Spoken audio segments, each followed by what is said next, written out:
প্রথম আলো এবং ডেইলি স্টার এই দুই অফিসে বিপ্লবীরা গিয়েছিল এবং তারা মনে করেছে যে এটা ভারতের একটা শাখা অফিস এখানে, যে কারণে এটা কার্যক্রম এই দেশে চলতে দেওয়া যাবে না, এটা মনে করেছে, যে কারণে তারা সেখানে কাজ করেছে।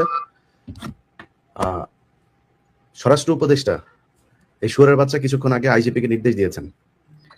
শুয়োরের বাচ্চা বলেছেন যে খুব দ্রুত প্রথম আলো এবং ডেইলি স্টারের এখানে কি হয়েছে এটা তাড়াতাড়ি এদেরকে স্টেপ দেওয়ার জন্য। এই শুয়োরের বাচ্চাদের মাগিদের সাথে আকাম কুকামের ভিডিও থাকে, ওদেরকে দিয়ে যা মনে চায় তাই বানানো যায়, যে কারণে এদেরকে দিয়ে এগুলো করা যায়, এগুলো করানো হচ্ছে। তো পুলিশকে বলবো, কোনো শুয়োরের বাচ্চা, কোনো পুলিশের কোনো শুয়োরের বাচ্চা যদি নাকি তোরা আমাদের কোনো পোলাপানের গায়ে যদি মিনিমাম টাচ করার চেষ্টা করি, সবকারে ইন্ডিভিজুয়ালি দেখা হবে। কোনো শুয়োরের বাচ্চারা কোনো জায়গায় কোনো জনের ডিসি, এডিসি, এসপি, এই পুলিশের ওসি, কোনো শুয়োরের বাচ্চারা শান্তিতে থাকতে দিব না। তারপরের দিন থেকে ওটার পিছনে লাগা হবে, যখন যেখানে যেটা পাওয়া যাবে, যেটা বের করা যাবে সেটা করা হবে। তো খুব সাবধানে, এদের গায়ে, এরা এই দেশের বিপ্লবী, এদের কারণে তোরা এখানে এই ঢাকা শহরে ডিসি হয়েছিস, তোরা ছিলি খাগড়াছড়ি, বান্দরবান, সিরাজগঞ্জ সিআইডি এসবিতে নিয়ে বসায় রাখা হয়েছিল, এদের কারণে তোরা ঢাকাতে আসতে পারছিস। অতএব খুব সাবধানে করতে হবে। এই দেশের মানুষের যে ভুল হয়েছে 5 তারিখের পরে, ভাই আপনি আমাকে বলেন, প্রথম আলোর একজন সাংবাদিক, কালবেলার একজন সাংবাদিক, 71 টেলিভিশনের, সময় টেলিভিশনের একজন সাংবাদিক, একাধিক এই দেশের আলেম বক্তব্য দিয়েছে, তারা স্বীকারোক্তি দিয়েছে, তারা বিভিন্ন জায়গায় ইন্টারভিউতে বলেছে তাদের গুম করা হতো। সেই গুম করার এখানে প্রথম আলোর টিপু সুলতান নিজে উপস্থিত থাকতো, মহিউদ্দিন নিজে উপস্থিত থাকতো, মোদির সাথে কথা বলতো ইন্টারোগেট করা অফিসার, ডেইলি স্টারের লোকজন উপস্থিত থাকতো, সন্তোষ শর্মা নিজে উপস্থিত থাকতো। আপনি আমাকে বলেন, এই পৃথিবীর কোন আইন দিয়ে সেই মানুষগুলো আবার এই দেশে সাংবাদিকতা করবে? গতকালকে একটা ইয়ের মধ্যে পাকিস্তানের পতাকা বসানো হয়েছে জগন্নাথ ইউনিভার্সিটির পাশে, জগন্নাথ ইউনিভার্সিটির ভেতরে, ক্যাম্পাসের ভেতরে, সেখানে ভারতীয় কিছু দালাল পাকিস্তানের পতাকা, ভাই পাকিস্তানের পতাকার মধ্যে আপনি হাগেন, আমার কোনো সমস্যা নাই। আপনি ভারতের ব্যাপারে এই মুহূর্তে পাকিস্তানের সাথে আমার সমস্যা কি? কোনো সমস্যা আছে থাকলে আপনি ভাই উদ্ধার করেন, আমার কোনো সমস্যা নেই। কিন্তু আমার এই মুহূর্তে আমার একটা ছেলেরে মেরে ফেললো এই ভারত, আপনি আমার পাকিস্তানের উপরে পাড়া দিয়ে এই করেন, এগুলো ভারত করায়। সেই নতুন করে এক বার করার চেষ্টা করে পাকিস্তানের বিরুদ্ধে। আরে ভাই পাকিস্তানের বিরোধিতা, পাকিস্তানকে আমার ভালো লাগে, পাকিস্তানের সাথে আমরা এক হইতে গেছি না, পাকিস্তান আমার সাথে এক হইতে আসছে। আপনি ভারত আমার প্রতিদিন গতকালকে মানুষ মেরেছে ভারত, সীমান্তে মারে নাই, গতকালকে মেরেছে। এই গত 15 বছরে কত মানুষকে গুম করেছে ভাই, প্রকাশ্যে। শিলং সালাউদ্দিনকে নিয়ে গিয়েছে, শিলং সালাউদ্দিন ওইখানে গিয়ে মাগিবাজি করেছে, কি করেছে না করেছে তাদের কোনো রাগ নাই, কোনো সমস্যা নাই, তাকে তো নিয়ে গিয়েছে ভারত। শুক্রঞ্জন বালিকে বাংলাদেশের সর্বোচ্চ আদালতের সামনে থেকে তুলে নিয়ে যাওয়া হয়। সেই দেশ তো এটা, একটা নদীর পানির হিস্সার কথা বলে ফেসবুকে একটা পোস্ট করার কারণে আবরারকে হত্যা করা হয়েছে, সেই বাংলাদেশ। আপনি সেই ইন্ডিয়ার বিরুদ্ধে একটা পোস্ট নাই আপনাদের। ভাই আপনি আমারে পাকিস্তানি বলেন, আমারে ভারতীয় বলেন, যা মনে চায় যে এটা বলে গালি দেন। আমি যদি দেখি যে আপনি পাকিস্তানকে বলে পাকিস্তানের বিরুদ্ধে বলছেন, অ্যাজ ওয়েল আপনি এই ইন্ডিয়ার বিরুদ্ধে বলছেন, আমি বুঝবো যে না ভাই এই লোকটা দেশপ্রেমিক। আমি পৃথিবীর, আমি আমেরিকায় আছি, তো আমার আমেরিকাও আমার বাংলাদেশের বিরুদ্ধে অবস্থান নেই, এটা আমি কখনোই চাবো না। সো আপনি শুধুমাত্র পাকিস্তানের বিরুদ্ধে বলে বলে মানুষকে একটা ইতে নিয়ে আপনি ইন্ডিয়াকে আমার দেশ দখল করাবেন। আরে ভাই ইন্ডিয়ার এই চ্যাপ্টার ক্লোজ হয়েছে 1971 সালে 16 ডিসেম্বর। যে যত সুন্দর করে, চান্দা আব্বাস এখন নাকি মুক্তিযোদ্ধা, চান্দা আব্বাস কালকে বলে এখন আওয়ামী লীগ হইলে গিয়ে ভালো ছিল, আওয়ামী লীগ নাই কোনো সমস্যা ছিল না। তো হ্যাঁ ভাই, হ্যাঁ জি জি।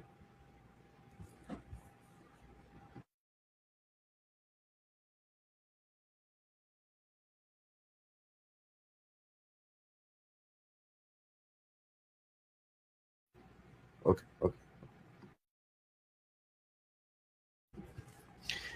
প্রথম আলো ডেইলি স্টার অফিসের সামনে সেনাবাহিনীরা বিজেপির খানকির ছেলেদের এনে বসাইছে। খানকির ছেলেরা বাংলাদেশে বর্ডারে জুলাইতে পারে না, বাংলাদেশে ওদের মেয়েদেরকে লাগাই দিয়ে গেছে এই ইন্ডিয়ান লোকজন।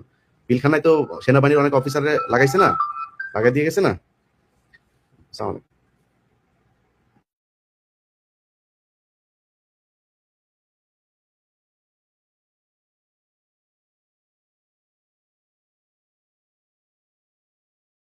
লাইভটা শেষ করে বলতে, হ্যাঁ।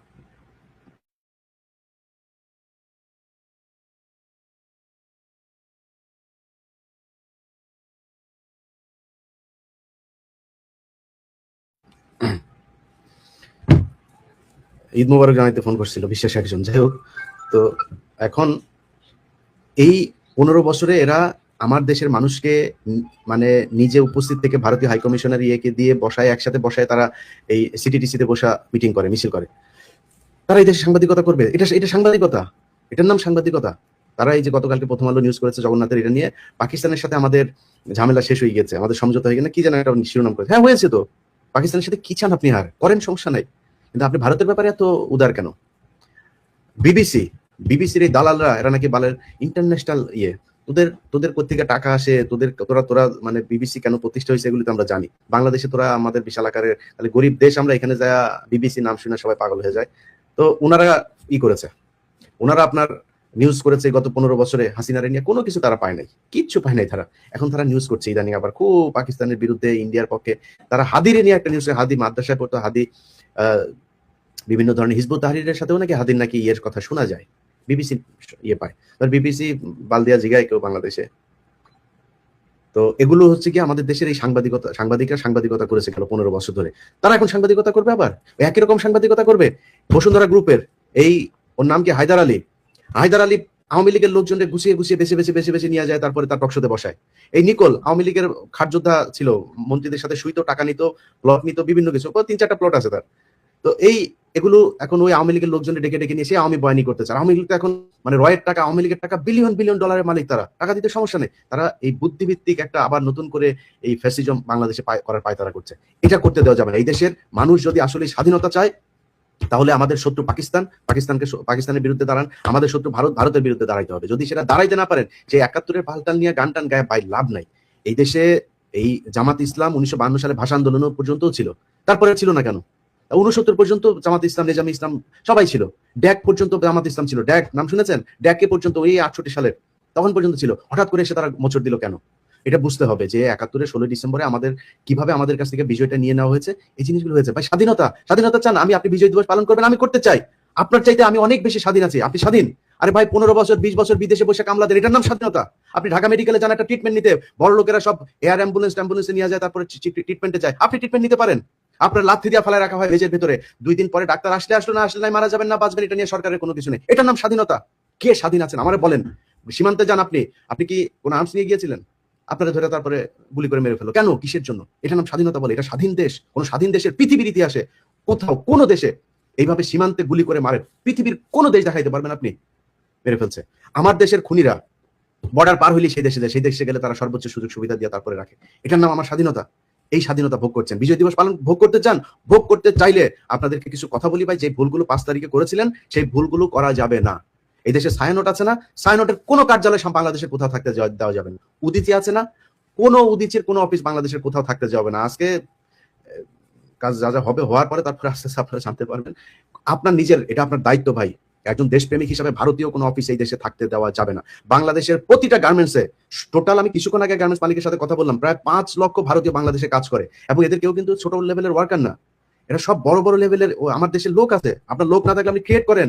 আমার দেশে বহুত মেধাবী পোলাপান বাইরে চলে যায়, তারা বেতন নেয় ওখানে 50 লাখ 60 লাখ টাকা পর্যন্ত নাকি বেতন পায় তারা। সেই লোকগুলোর আপনি এখানে বাংলাদেশিদেরকে দিয়ে কাজে লাগান, সমস্যা কোথায়? বাংলাদেশের ছেলেরা তো মেধাবী, তাদের সে কাজের সুযোগ দেন, তারা দেশের বাইরে যাবে না, দেশে থাকবে, কাজ করবে।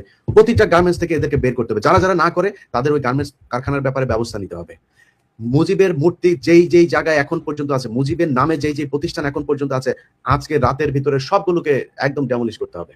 কোনো কথা নেই, এর মাঝখানে কোনো যদি কিন্তু কোনো কিছু নাই। আওয়ামী লীগ যাহা তাহাই ভারত, ভারত যাহা তাহাই আওয়ামী লীগ। এদের কোনো কিছু থাকতে দেওয়া যাবে না। এবং এদের এই কালচারাল যে ফ্যাসিজম তারা যাদেরকে দিয়ে করে, প্রথম আলো, ডেইলি স্টার, কালবেলা এখন মালিকানায় কিছুটা শেয়ার এসেছে, কিন্তু সেই সন্তোষ শর্মার প্রভাব আগের মতোই আছে, কিছুটা কমেছে কিন্তু প্রভাব আছে এখন পর্যন্ত। তাদেরকে এটার ব্যাখ্যা দিতে হবে, সন্তোষ শর্মা কেন হারুন ইজাহারকে জিজ্ঞাসাবাদে গুম থাকা অবস্থায় তিনি কেন কথা বলে তার সাথে জিজ্ঞাসাবাদ করেছিল, কেন যেই গুম হয়েছে সেই সব গুম থাকা মানুষের সাথে কেন এই সন্তোষ শর্মা ইন্ডিয়ান বাহিনী নিয়ে এসে তারপরে বাংলাদেশ পুলিশের সাথে থাকতো, এটা জবাব দিতে হবে। তারপরে তারা এই দেশে সাংবাদিকতা করবে, বিচার হবে, বিচারের সাজা খাটবে, খাটার পরে এসে কথা বলবে যে হ্যাঁ ঠিক আছে এখন আপনি থাকতে পারবেন কি না পারবেন এই দেশে। সো আপনাদের কাছে ভাই অনুরোধ, যেই জায়গায় আপনার বাড়ির আশপাশে যে আওয়ামী লীগ আছে, যে আওয়ামী লীগরা দেখেন এখনো পর্যন্ত ফেসবুকে হালকা হালকা করে তারপরে পোস্ট করে, বিভিন্ন সময় আওয়ামী লীগের যে প্রোগ্রামগুলো থাকে সেই প্রোগ্রামের দিন তারা রাতের বেলায় উধাও হয়ে যায়, তাদের ব্যাপারে আপনাকে ব্যবস্থা নিতে হবে। কোনো রাজনৈতিক দলের কাছে বিশেষভাবে কোনো অনুরোধ নাই ভাই, এদেশে বহু রাজনৈতিক দল আছে যারা কিনা এখন ক্ষমতায় যাবে বা ক্ষমতায় এখন আছে, মোটামুটি ভালো আছে, এই জন্য তাদের ভালো লাগে না আমাদের কথাবার্তা। ভাই এই দেশের কাছে কোনো সুবিধা নেওয়ার জন্য কিছু বলি না, আপনাদের কাছেও যাবো না। কোনো দল ক্ষমতায় আসবে তার কাছে যাই বলবো ভাই আমারে একটু এইটা দেন, একটা প্লট দেন, কিছু একটা দেন, যাবো না ভাই, কোনো কিছুর জন্য যাবো না আপনার কাছে। খালি এই দেশটা আওয়ামী লীগ মুক্ত হইতে হবে। আওয়ামী লীগ মুক্ত যদি না হয় তাহলে এই দেশে হাদিরা বাঁচতে পারবে না। আজকে শুধু হাত মারা গিয়েছে আপনার মনে হয়? এই শুরু হয়েছিল সেই 1971 সালের 14 ডিসেম্বর থেকে দেশের বুদ্ধিজীবীদের নিধনের যে অভিযান, সেদিন থেকে শুরু হয়েছে। হাদি এটার চলমান প্রক্রিয়ার একটি অংশ। এটা চলতেই থাকবে চলতেই থাকবে। বাংলাদেশে কোনো বুদ্ধিজীবী কোনো সেক্টরের কেউ কাউকেই করতে পারে। এমনকি আমার সন্দেহ হয় আপনি যে সিনেমা করে যে সালমান শাহর মৃত্যুর সাথেও ভারতের হাত আছে কিনা আমার সন্দেহ হয়। আমি জানি না এটার ব্যাপারে এরকম কোনো অভিযোগ কেউ কোনোদিন করেন নাই, তার পরিবারও করেনি, কিন্তু আমার সন্দেহ। কারণ তারা কোনো ক্ষেত্রে বাংলাদেশ উপরে উঠুক এটা আমি চাই না। ছোট্ট একটা গল্প বলে আপনাদেরকে আমি অনুষ্ঠানটা শেষ করি। একজন সেনাবাহিনীর খুব ঊর্ধ্বতন কর্মকর্তা, র্যাবের এডিজি ছিলেন তৎকালীন। আমি র্যাবে মাঝে মধ্যে যাইতাম, আমার সাথে খুব ঘনিষ্ঠ সম্পর্ক ছিল। দুপুরে বিশেষ করে খেতে যাইতাম মাঝে মধ্যে, ওইদিকে উত্তরা বনানী ওইদিকে অফিস থাকলেই, ডিউটি থাকলে ওইদিকে যাইতাম খাইতে। তো ওনার রুমে বসে লাঞ্চ করছি আমি। এর মধ্যে একজন সাব ইন্সপেক্টর আসলো, তারপর বললো যে স্যার উনি আসছেন, খুব হইলো, ওনাকে পাঠাবো। তো আমার খাওয়ার মাঝখানেই এডিজি সাহেব, এডিজি কে নামটা বলছি না, এডিজি সাহেব বললো যে আসতে বলেন। তো আমরা খেতে খেতে তারপরে ও মহিলা বললো কান্নাকাটি করছে, ওনার ছেলেকে ধরে নিয়ে গিয়েছেন, মানে পাওয়া যাচ্ছে না অনেকদিন, প্রায় 6 মাস হয়ে গিয়েছে। তো এডিজি বললো যে দেখেন, ওর ব্যাপারে কিছু কোশ্চেন করলো, ছেলেটা কেমন ছিল। তো ছেলেটা কিছু এক্সট্রা অর্ডিনারি কিছু ছেলে পেলে থাকে না, আপনাদেরকেও বলে রাখি এই যে অনেক সময় ইউটিউবে আপনার ছেলে বা মেয়ে খুব এক্সট্রা অর্ডিনারি খুব জ্ঞান আছে, ক্লাস 7-এ পরে সে ইন্টারমিডিয়েটের ম্যাথ করতে পারে, ফিজিক্স করতে পারে, এই ধরনের এই বাচ্চা যাদের আছে তাদের ব্যাপারে বাইরে আলোচনা করবেন না এবং তাদের সেফটির ব্যাপারে খুব সাবধানে চলবেন। তো ওই মহিলা এরকম কিছু কথাবার্তা বললো যে ছেলে খুব বিশাল ব্রিলিয়ান্ট, হ্যাঁ, সে কম্পিউটারের এইটা সেটা সব ঘেটে এই করে ফেলতে পারতো, ওই ছেলেকে খুঁজে পাওয়া যাচ্ছে না। তখন আমার ওই এডিসি বললো, ওই মহিলা চলে যাওয়ার পরে দেখতেছি বলে মহিলার বের করে দিল। এরপর আমরা আমি বললাম ভাই কি ঘটনা কি? ভাই বললো যে ইলিয়াস ভাই এ আর কখনোই জীবিত ফিরে আসবে না, যদি ফিরে আসে তাহলে পাগল হয়ে ফিরে আসবে। বললাম কেন? বলছে না, এই ধরনের এই টাইপের যারা আছে এদেরকে আমাদের দেশে হইতে দিবে না। কারা দিবে না? পার্শ্ববর্তী দেশ। এটা ফ্যাক্ট ভাই। ভাই যদি আপনাদের মানে এই দেশের জন্য যদি নাকি যে কোনো সময় জীবন দিতে হয়, আল্লাহ যদি চায় খুব খুব দ্রুতই দেশে পাবেন ইনশাল্লাহ, আপনাদের পাশে থাকবো। এটা ভয় আতঙ্কিত কোনো কিছু মানে এই বিদেশে বসে তারপরে চাপাবাজি করা জিনিস না। এই দেশে যখন ছিলাম তখন অন্যায়ের বিরুদ্ধে প্রতিবাদ করেছি, এখানে এসে হচ্ছে খুব শান্তিতে অন্যায়ের বিরুদ্ধে প্রতিবাদ করেছি, খুব স্মুথ ছিল এই জার্নিটা। না ভাই, বহুত কষ্ট সহ্য করতে হয়েছে, এখনো পর্যন্ত সেই পেইন এখনো নিতে হচ্ছে। তো আপনাদের পাশে ইনশাল্লাহ চলে আসবো এই বছর, এই 2026 সালের ভেতরে ইনশাল্লাহ দেশে আসবো। দোয়া করেন আল্লাহ যেন জীবিত দেশে নিয়ে আসেন, সুস্থ রাখেন। আপনাদের কাছে অনুরোধ থাকবে ভাই, এই ইন্ডিয়া আমাদের শান্তিতে থাকতে দিবে না, জীবনেও দিবে না। আপনি বিএনপি করেন ভাই, কোনো সমস্যা নাই, আমার জামাত বলেন, জামাত করেন, আপনি আমার বিএনপি বানান, যা মনে চায় বানান, কোনো সমস্যা নাই।